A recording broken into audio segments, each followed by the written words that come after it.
Good morning, Kevin. Hey, Earl, always a pleasure to chat with you. Absolutely, my friend. Happy Monday.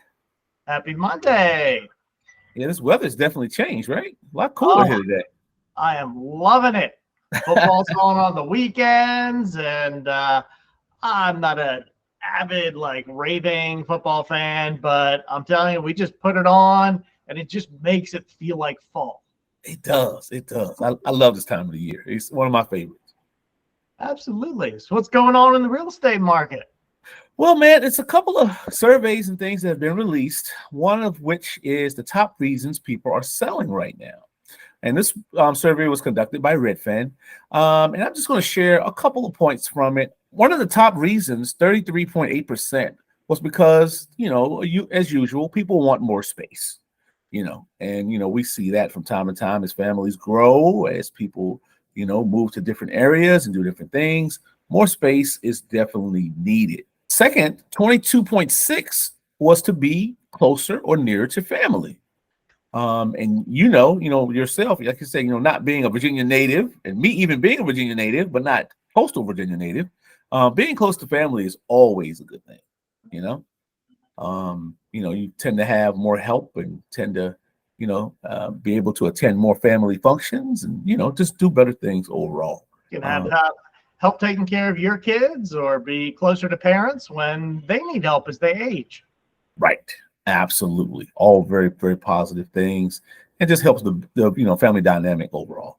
21.6% said for lower overall cost of living, which, like I said, I can understand that as well. I mean, more money in your pocket allows more flexibility to, live more life. 17.9% for concern for safety and with crime. That's another one that's kind of been, topping the charts here lately as far as concerns that people have, which, we always understand. I mean, everybody wants to be in a better area or, be in a more family friendly, type of setting, unless you're just, young, wild, free, single, just want to enjoy the college party life. That's not me. I'm past those days, bro. I'm past those days. Me too. Hey, my kids are moving to the urban areas, Richmond, Pittsburgh, where not quite for me, but that's where it's fun for younger folks. Right. Yeah. And I think it's just for them to be able to have more to do, more to experience, and be able, to commute to larger cities from those locations, a lot more frequently. I think Richmond has a train now that runs twice a day or 3 times a day to DC, New York, just back up, back and forth. Yeah, absolutely. So that's something that's fun for them. And lastly, this was one that I just kind of picked out because it was odd, but 10.1% of people are selling or moving due to the return to work policy. So what's happening? People are getting these notices that said, hey, you need to be in the office X amount of days or we have to let you go. I can understand it. People were during the pandemic, everybody's like, oh, you can work remote, live wherever you want, do whatever you want. Now, all of a sudden, they're telling them they got to come back to work. They got to come back to the office every day. I've heard that a lot, and I've heard a lot of folks are not happy about that. Absolutely. And like I said, some of the biggest things on the commercial real estate side, just to touch on that for instance, a lot of these big commercial buildings were empty. There was once used for office spaces. They had tons of people in them, prior to the pandemic. That suddenly went cold. I think one of the largest cities that are seeing huge issues with commercial real estate is like LA. Has a ton of office buildings, multi-million-dollar office buildings that are just completely empty, ghost towns, that they're starting to convert over to mixed-use spaces, businesses on the bottom floor, apartments above. Yeah, I heard that about a lot of cities. I think Seattle was a big one. Yep. And it's because, it was one of the major employers that's out of there. Was it Amazon or somebody? Yeah, I think it is. I don't know, one of the big ones. Told everybody they could work from home, and then the city died. Like, there was no one coming in, going to the restaurants, nobody doing anything. So for the good of the city, they tried to get people to come back.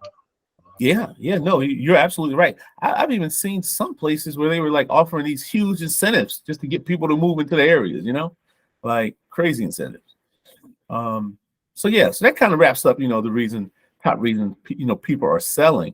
But Kevin, tell the people a little bit about some of the great programs that you and ALCOVA have with low down payments and stuff of that nature that we've discussed before. Yeah, it's always cool to revisit that. Sorry if it's noisy in the background. Sounds like they're cutting grass outside. It's okay. Yeah, we always tell folks, don't let down payment be an obstacle. It is great if you have money saved, if you can make a big down payment. It opens up a lot of great options for you, makes things more affordable. If nothing else, you're getting a smaller mortgage. But for those who think they can't purchase because they don't have money saved, it's still worth chatting, especially for first-time buyers here in Virginia through Virginia Housing. There's first-time buyer grants and incentives where you can get a grant. So you qualify for almost all of the down payment, or there's another program where you can finance the entire down payment, maybe even a little bit of your closing costs. Wow. And there's mortgage programs that don't require any down payment at all, such as your VA mortgage for veterans. No down payment is required. Also, you have the USDA mortgage, U.S. Department of Agriculture. Same people that certify our beef in the grocery store, they have a mortgage program. Doesn't require any down payment. And that one's unique in being the only mortgage program where you can finance in closing costs into the mortgage. Now, you don't know, it's based on the appraisal, so you have to have the appraisal back first. So we got to have a plan for them just in case. But if the appraisal comes in higher than the purchase price, you can roll some closing costs in there. And of course, with all the programs, the seller can help pay some or all of the closing costs as well. So yeah, a lot of folks think, oh, I need 20% down, I need all this money. You may not. So, give Earl a call, give Kevin a call. We can kind of chat through some of the options that are out there to keep it affordable and to help achieve the dream of owning a home versus renting. Because good Lord, rents are crazy right now. Yes, they are. I was just looking at some new study. You're talking about rents, that the average cost per household right now went up like $300 a month from $2,300 to $2,600. Like, ouch. Yes. Yeah, that's expensive. It is. But I definitely didn't want to go by and just glaze by what you were saying, because especially about the USDA program, that's phenomenal. No down payment. Plus, it's possible for them to roll some closing costs in there. Once the appraisal is received, that is, that's superb. Definitely right now. Even though I know there are restrictions based upon where those loans can be had, because they're more for outside of the city limits type of places, right? It's technically a rural housing program, but there's a lot of spots in our area that are a reasonable commute to every place else in our area that do qualify. Gotcha. And there's some other unique items out there, but they're not super common, so we don't talk about them all of the time. But like if you happen to be buying an FHA foreclosure, there's special FHA mortgage programs, etc. for that, but those are kind of few and far between. So in general, those are your most common, very low and no down payment type programs. But even a regular FHA is 3.5% down minimum. And with that, you can get a gift. It can be from mom, dad, brother, sister, your employer, whatever. You can get a gift to help with down payment. And there's even a conventional mortgage with only 3% down. So there's a lot of really good options out there for folks. Awesome stuff. So I hope you guys are taking notes of all these great, awesome programs that are available to you. And just to lead into our next segment with those many great, awesome programs that Kevin can help supply you with, is the best time to buy 2023 report was just released.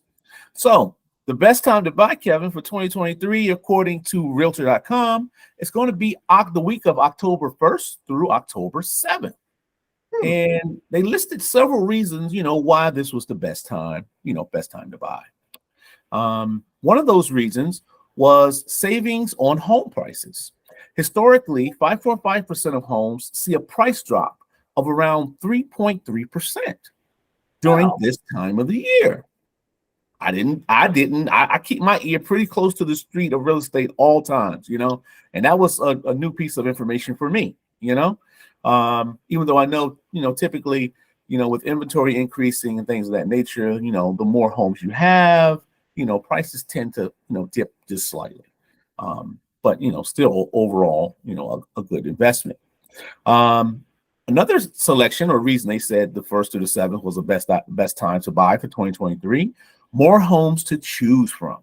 That's a bright spot, for a lot of home buyers who have been, finding not exactly what they wanted or having to, do a lot of jumping through hoops to get what they want. 11.7% of homes the week of October 1st through 7th, compared to average 17.2% the rest of the year. So, that's crazy. That's super duper crazy. You got a percentage jump of almost 6% there. That'll be available. Less buyer competition. Now, this is one I've been talking to my buyers about, for the last couple of months as we've been, hearing the news and moving into the later part of the year. Home buyer shopping during those first 7 days can expect a drop of about 18% compared to the peak of 2023. And that's pretty substantial, Kevin. Like 20% less buyers. Like, you can really get the home that you want. And it's all documented. Yeah, very significant. Very, very, very. And this is another huge point here. More time to consider the buying options. According to Realtor.com, buyers will have 29% more time to weigh options, making the process less rushed and reducing the odds of buyer's remorse. That's something we haven't seen in years. I'll be honest with you, because usually once somebody finds the house that they want, it's 4 or 5 other people that want the same house. So that decision has to be made almost at walkthrough or shortly after. So having an extra day or 2 or 3 could be very, very beneficial. And last but not least on that list, making October 1st through 7th the best time to buy was more new listings. Historically, the best week for buyers has brought in 18.9% increase in new listings compared to the start of the year. Those numbers are phenomenal. Taking everything into account, what I just reported. October 1st through 7th. Mark this on you guys' calendars. October 1st through 7th, roughly about 2 weeks from today, or 2 weeks from yesterday, if you want to be technical, is the best week of 2023 to buy your new home. And we can always talk about a game plan, a couple of weeks prior. We can talk about it a week prior, however you want to do it, whatever makes you feel most comfortable, because you have excellent lender resource like Kevin, and an excellent buy or selling resource like me and my team here at Bell Tower Real Estate. Yeah. If you're looking to buy in the first week of October, get in touch with us this week. We can get you pre-approved, ready to go, so that you are ready and able to hit the ground running. Absolutely. Equipped with the best tools and the best tools and the best technique. Sounds like October should be an exciting month for buyers, and we'll catch up next week after the Fed meeting this week that the Reserve meets. We're not expecting much of a change, Right. but the future of mortgage rates and rates on everything is going to be more about what they say, what their predictions are. So should be a busy, exciting week. Absolutely, man. Hey, Kev, thank you as always for tuning in with me or joining me this Monday morning. Have a great rest of your week. You too, Earl. Thanks.